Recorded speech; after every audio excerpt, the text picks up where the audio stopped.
أعوذ بالله السميع العليم من الشيطان الرجيم بسم الله الرحمن الرحيم وإذ ابتلى إبراهيم ربه بكلمات فأتمهن قال إني جاعلك للناس إماما قال ومن ذريتي قال لا ينال عهد الظالمين صدق الله مولانا العظيم وصدق رسوله النبي الكريم نہایت ہی واجب الاحترام بزرگوں دوستوں عزیز ساتھیوں، اقبال نے کہا تھا غریب و سادہ و رنگین ہے داستان حرم، نہایت اس کی حسین ابتدا ہے اسماعیل۔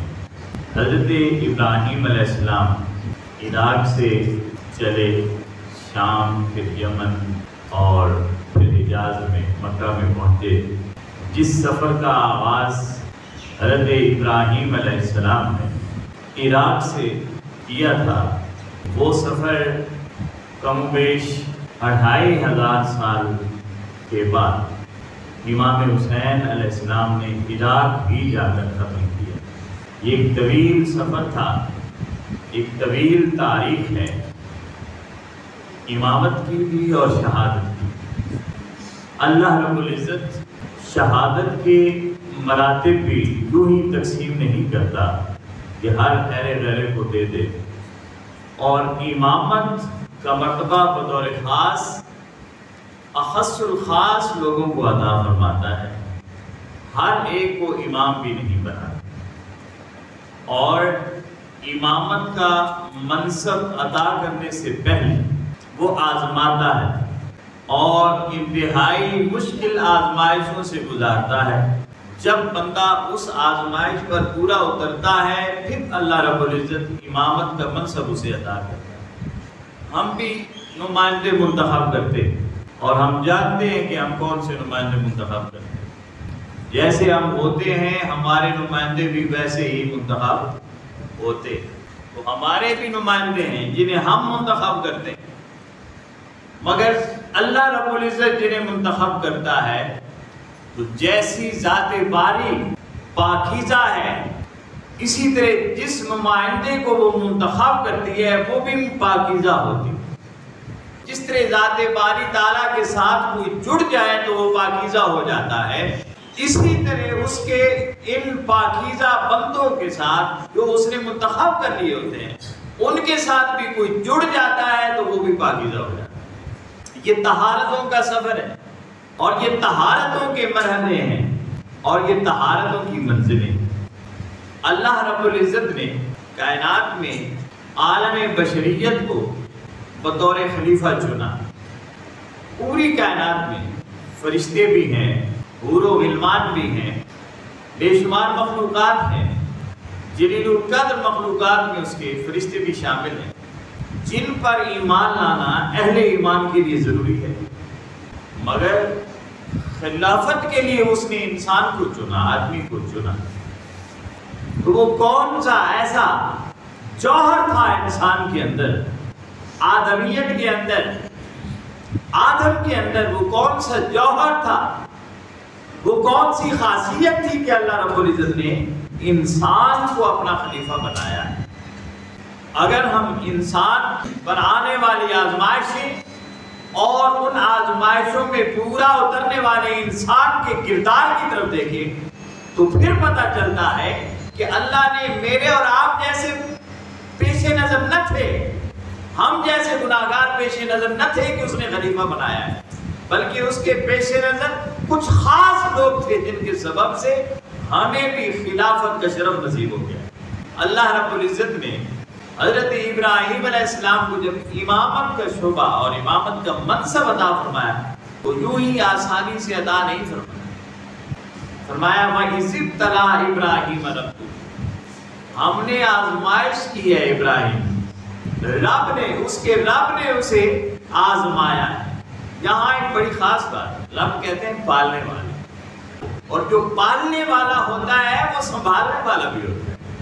آپ نے جانور بھی رکھے ہوئے ہیں، پالتو جانور تو نے آپ سنبھالتے ہیں، ان کے کھانے پینے کا، رہنے سہنے کا، سردی گرمی کا، ان کی بیماری صحت کا آپ خیال رکھتے ہیں۔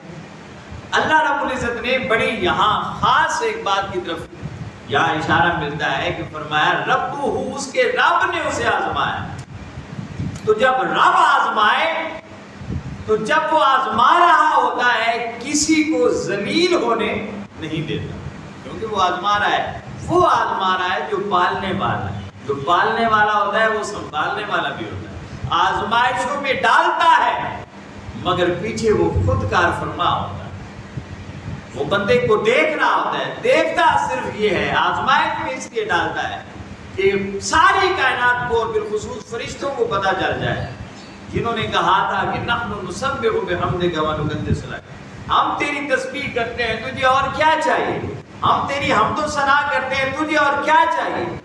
اسے خلیفہ بنا رہا ہے جو زمین پر فساد پیدا کرے گا. تو اللہ نے فرمایا تھا انی اعلم ما لا تعلمون، میں جانتا ہوں کہ تم جانتے ہو، میں بہتر جانتا ہوں. تو اللہ رب العزت فرشتوں کو دکھاتا ہے کہ یہ وہ انسان تھا، یہ وہ آدمی تھا جسے میں نے اپنا خلیفہ بنایا، کہ یہ ہر آزمائش کے لیے ہم وقت تیار رہتا ہے. ابراہیم علیہ السلام کو آزمایا بکلمات، کچھ معاملات میں، کچھ کلمات میں. کبھی آگ جلائی گئی، کبھی شہر سے نکالا گیا اور ویرانے میں جا کر اتارا گیا. اور سب سے بڑی آزمائش کہ بڑھاپے کی عمر میں، بڑھاپے کے عالم میں ایک بیٹا جو عطا کیا اللہ رب العزت نے، اس کی قربانی مان کر بھی ابراہیم علیہ السلام کو آزمایا گیا. تو آزمائش یعنی کچھ عہدہ پانا ہو اللہ کے ہاں تو اپنا سب کچھ لٹانے کے لیے ہر وقت تیار رہنا چاہیے. رسول کائنات کی بارگاہ میں ایک صحابی ہے، آپ نے فرمایا کہ آپ کی صبح کیسی ہوئی؟ تو وہ عرض کرنے لگا یا رسول اللہ ایمان کے ساتھ. ہم بھی ایمان کے ساتھ شروع کرتے ہیں، ہر بے ایمانی اندر ہوتی ہے اور ایمان کے ساتھ شروع کرتے ہیں. ہاں میں نے ایمان کے ساتھ شروع کی. میرے آقا نے فرمایا ذرا غور کر کیا کہہ رہا ہے. وہ میں یا کوئی مجھ جیسا نہیں تھا، وہ اللہ کے محبوب کے صحابی تھے. رسول کائنات نے حیرانی سے پوچھا کہ کیا کہہ رہا ہے، ذرا غور کر اپنے الفاظ پر کہ میں نے ایمان کے ساتھ شروع کی ہے. ہمیں بھی سوچنا چاہیے. میرے آقا نے فرمایا اگر یہ سچ ہے تو پھر اپنے آپ کو آزمائشوں کے لیے تیار کر. اگر یہ سچ ہے کہ تو صاحب ایمان ہے اور تیری صبح ایمان کے ساتھ ہوتی ہے تو آزمائش کے لیے اپنے آپ کو تیار کر. تو صاحب ایمان ہو بندہ اور اس پر آزمائش نہ آئے تو اسے سمجھ جانا چاہیے کہ ایمان میں کہیں کمی موجود ہے. ہم تو شکر کرتے ہیں کہ ہم بیمار نہیں ہوئے، کوئی مصیبت نہیں آئی، کوئی مشکل نہیں پڑی، کوئی پریشانی نہیں بنتی. ہم تو کہتے ہیں الحمدللہ جی بڑے ٹھاٹ باٹ ہیں، موج سے جی رہے ہیں، اللہ کا بڑا کرم ہے. یہ جو کرم ہوتا ہے، یہ جو حدود نصارہ پر ہم سے زیادہ کرم ہے، جو دنیا بھی دی ہے، دولت بھی دی ہے، عزت بھی دی ہے اور ٹھاٹ باٹ بھی دی ہے، ڈنڈا بھی دیا ہے، سب کچھ دیا ہوا ہے اور ہم سارے ذلیل ہو رہے ہیں. اگر یہی عزت اور وقار ہے تو پھر انہیں دی ہے، ہمیں تو کچھ بھی نہیں دیا. اللہ کے محبوب فرماتے ہیں اگر ایمان کے ساتھ سلوک کرتے ہو تو آزمائش کے لیے تیار ہو.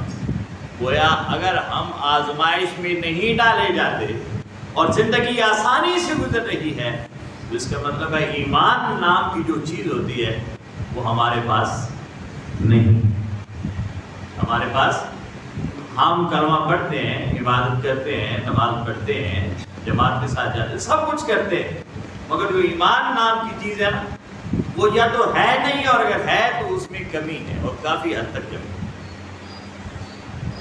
تو آزمایا رسول کائنات کہ رب نے حضرت ابراہیم علیہ السلام کو، اور جب فاطمہ ہننا آپ ہر آزمائش میں پورا اترے، ہر آزمائش میں قال، تو اللہ رب العزت نے فرمایا انی جاعلک للناس اماما، میں تمہیں ساری انسانیت کا امام بنا.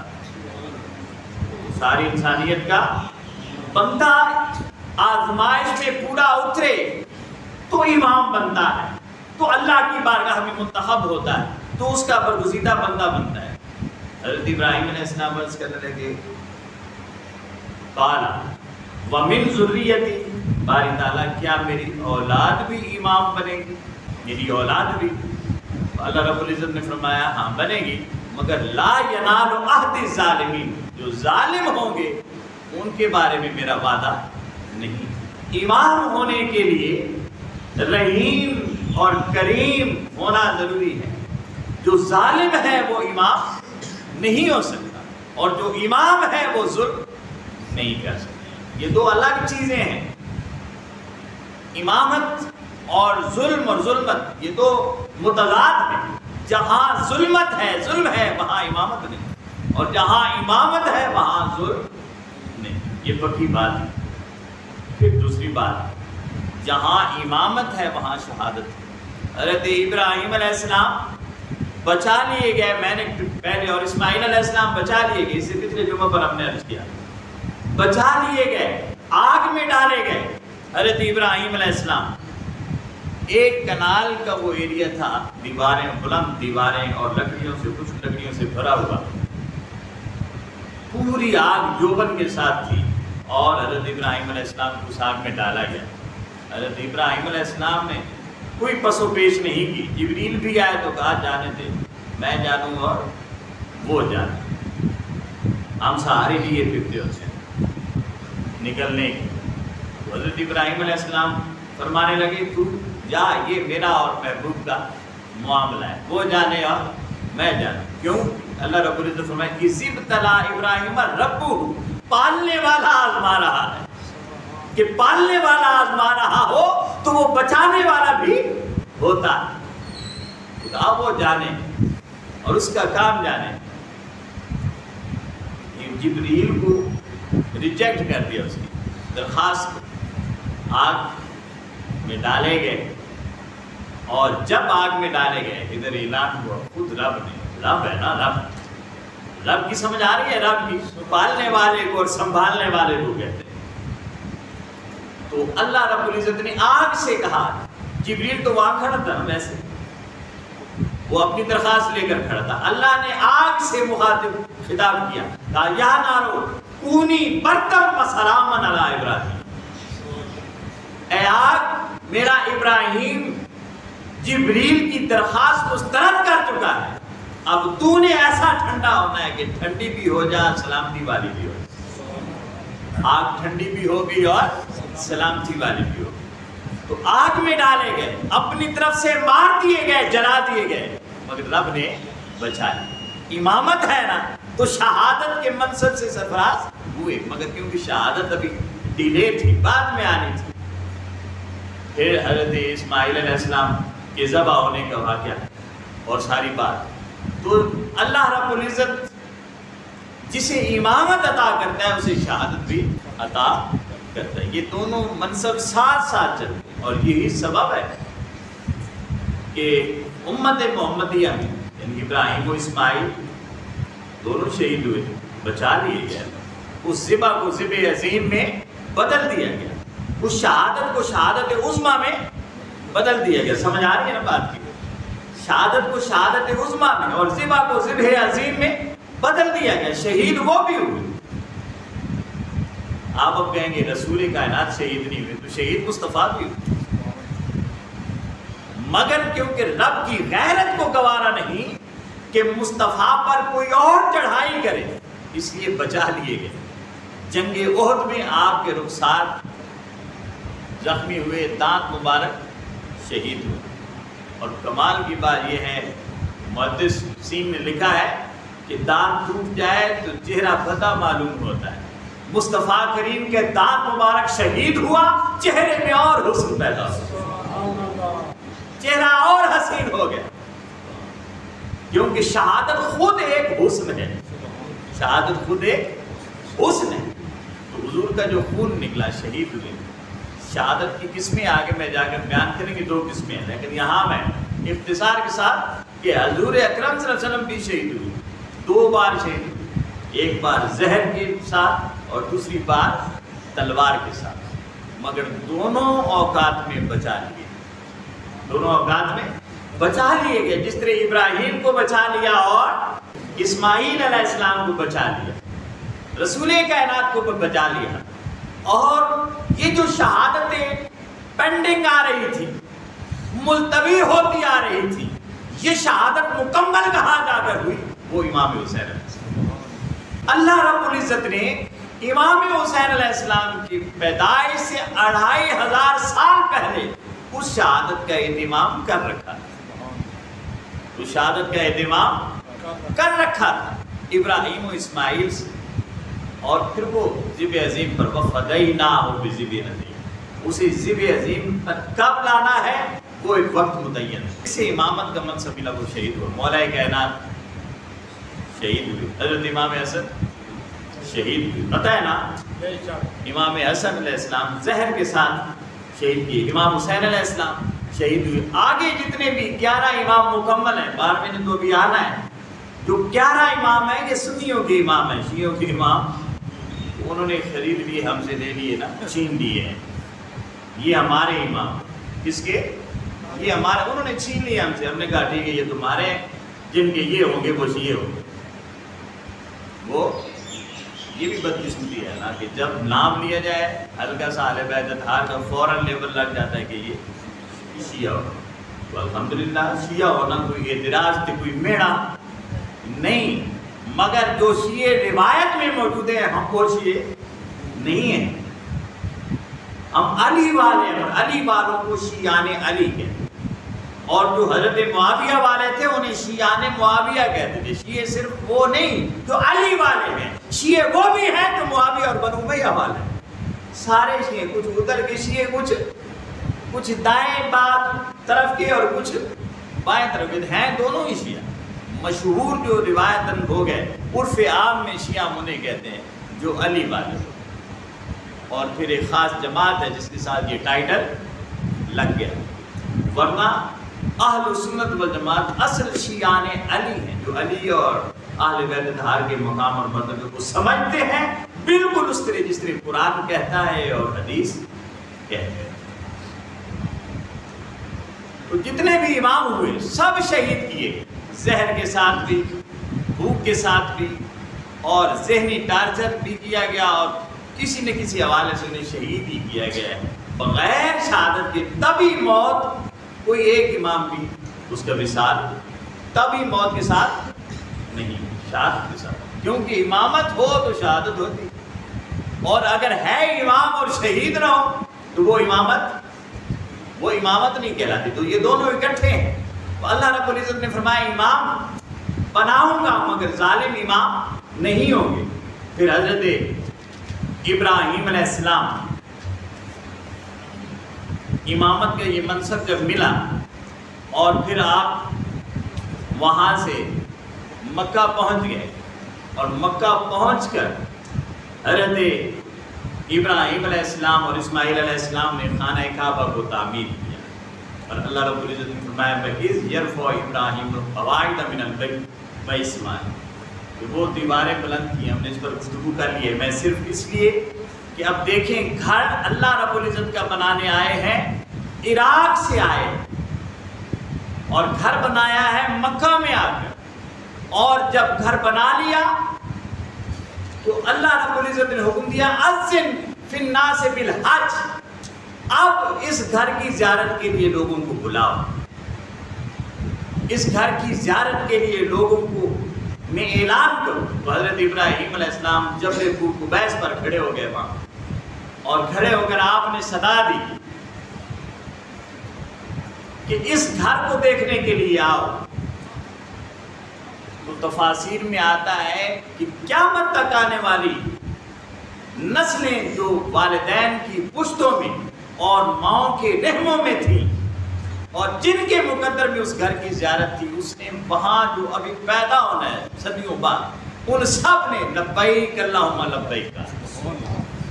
تو آج ہر کوئی حج پیسے کے باوجود حج نہیں ہے، کیوں؟ کہ لبیک نہیں کہا۔ لبیک کہا ہوتا تو حج ہوتا، عمرہ ہو یا حج لبیک کے لیے، تو سب نے لبیک کہا، جن کے مقدر میں وہ حج لکھا تھا اس نے لبیک کہا، اور وہ حج پر جاتا ہے۔ اب دیکھیں اللہ رب العزت کے محبوب پیغمبر بلا رہے ہیں سب کو، اور وہ جاتے ہیں، اور قیامت تک چلے جائیں گے، مگر ایک مرکز بنایا بلانے کے لیے. جس کے لیے بلانے کے لیے ایک مرکز بنایا، اور وہ مرکز ہے خانہ کعبہ. وہاں خانہ کعبہ کی تعمیر کے بعد اللہ کے محبوب پیغمبروں نے دعا کیا مانگی؟ ربنا وابعث فیہم رسولا منہم یتلو علیہم آیاتک ویزکیہم ویعلمہم الکتاب والحکمہ انک انت العزیز الحکیم. دعا مانگی، مولا اسے قبول فرما، اور اس دعا اور اس تعمیر کے صدقے میں اب ایک ایسا رسول بھیج یتلو علیہم آیاتک، جو تیری آیتیں انہیں پڑھ پڑھ کر سنائے، وَيُعَلِّمُهُمُ الْكِتَابَ وَالْحِکْمَةَ، اور انہیں کتاب بھی سکھائے اور حکمت بھی سکھائے. تین ہوگی چیزیں. وَيُزَكِّيهِمْ، اور انہیں پاک بھی کرے. یہ آخری چیز ہے. جب تک علم اور حکمت پاک نہیں کرتی وہ علم اور حکمت نہیں کہلاتی. جب تک وہ پاک کرنے والی نہ ہو، علم اور حکمت جب تک پاکیزہ نہ ہو وہ علم اور حکمت کہلاتی نہیں ہے. اور وہ قرآن کی تلاوت اور قرآن کی تفاسیر اور تراجم بھی جب تک تزکیہ اور باطن پاک نہ ہو وہ کچھ فائدہ نہیں دیتی. آج ہماری بیماری یہ ہے کہ ہم ثواب کے لیے پڑھتے ہیں کیونکہ متوجہ ہی ثواب کی طرف کر دیا گیا ہے. وہ جو اصل ذائقہ تھا، لذت تھی، اس کی طرف توجہ ہی نہیں رہی. قرآن ہے، قرآن. اللہ رب العزت کے محبوب پیغمبر کیا کہہ رہے ہیں؟ عرض کریں یا اللہ انہیں تیری آیتیں پڑھ پڑھ کر سنائے. آیتیں. دوسرا کیا ہے؟ وَيُعَلِّمُهُمُ الْكِتَابَ، اور انہیں سکھائے کتاب کے علوم. صرف آیت پڑھنی نہیں ہے ثواب کے لیے، بلکہ اس کا علم بھی سیکھنا ہے، اور صرف سیکھنا نہیں ہے، والحکمہ، اور کہاں کہاں کیسے احکامات کو لاگو کرنا ہے یہ بھی جاننا ہے.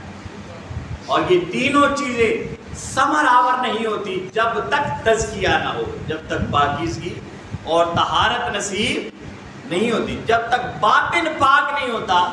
قرآن ہو، علم ہو، حکمت ہو، یہ کوئی فائدہ بولیے نہیں دیتا جب تک باطن پاک نہ ہو. اللہ رب العزت کے محبوب پیغمبر نے کہا یہ سب کچھ بھی سکھائے اور پھر باطن بھی پاک. آج ہم سب سیکھ جاتے ہیں، علم بھی ہوتا ہے، حکمت بھی ہوتی ہے، قرآن کی تلاوتیں بھی کرتے ہیں، بڑا اہتمام کیا جاتا ہے تجوید کا، قرات کا، اور قرآن کی تلاوتوں کا بڑا اہتمام کیا جاتا ہے.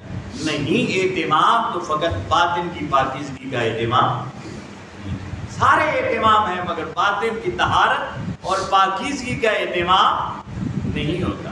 اور جب پاکیزگی کا اہتمام ہی نہیں تو پاک لوگوں کا تذکرہ ہماری زبانوں پر کیسے آ سکتے ہیں؟ اہتمام ہی نہیں، ہم نے طہارت کی نہیں.